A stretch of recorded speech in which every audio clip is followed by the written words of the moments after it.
जय गुरु जी। शुक्राना गुरु जी। सारी संगत को जय गुरु जी। ओम नमः शिवाय। शिव जी सदा सहाय। ओम नमः शिवाय। गुरु जी सदा सहाय। शिव पुराण श्री वायव्य संहिता का 17वां अध्याय। मनु की सृष्टि का वर्णन। वायुदेव बोले, ऋषिगण, भगवान महेश्वर की कृपा से ब्रह्मा जी ने आधे शरीर से शतरूप नामक नारी उत्पन्न की और आधे से भुव मनु को पैदा किया। उसी कन्या ने यशस्वी मनु को पति के रूप में पाया। इन्होंने मैथुन द्वारा प्रियव्रत, उत्तानपाद नामक पुत्र एवं आकृति, देवहूति, प्रसूति नामक कन्याएं पैदा की। आकृति और रुचि के दक्षिण और यज्ञ पुरुष नामक 2 पुत्र पैदा हुए और प्रसूति व दक्ष की 24 कन्याएं हुई, जिनमें 13 कन्याओं का विवाह धर्म के साथ हुआ और अन्य का विवाह दशा, भृगु, मरीचि, अंगिरा, पुलह, कृतु, पुलस्त्य, अत्रि, वशिष्ठ एवं अग्नि के साथ हुआ। ऊर्जा 3 पितरों को समर्पित हुई। धर्म को 13 पुत्रों की प्राप्ति हुई। दक्ष प्रजापति की पुत्री के रूप में सती का जन्म हुआ और उसने देवादिदेव भगवान शिव को पति रूप में पाया। अपने पिता के यज्ञ में पति का निरादर देखकर उसने योगाग्नि में अपने को भस्म कर लिया।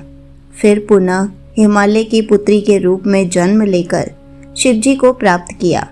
भृगु ऋषि के 2 पुत्र हुए व उन दोनों के हजारों पुत्र हुए। ये सभी भार्गव वंशी कहलाए। ऋषि मरीचि को पौर्णमास नामक पुत्र की प्राप्ति हुई और इनका बहुत बड़ा वंश हुआ।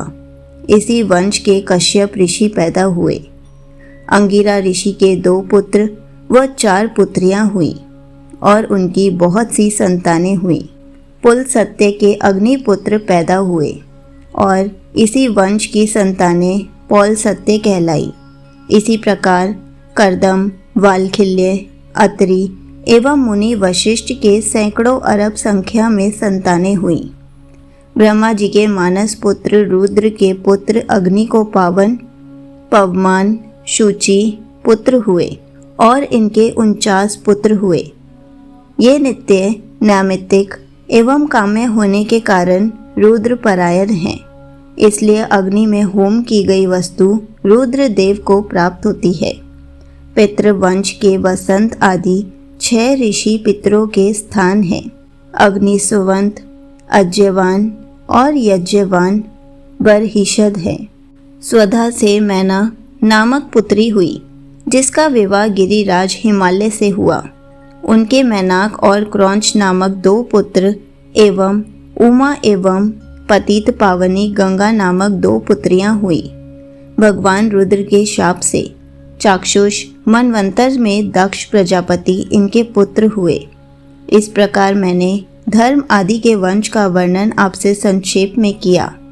संगत जी, यहीं पर शिव पुराण श्री वायव्य संहिता का 17वां अध्याय समाप्त होता है। जय गुरु जी। शुक्राना गुरु जी।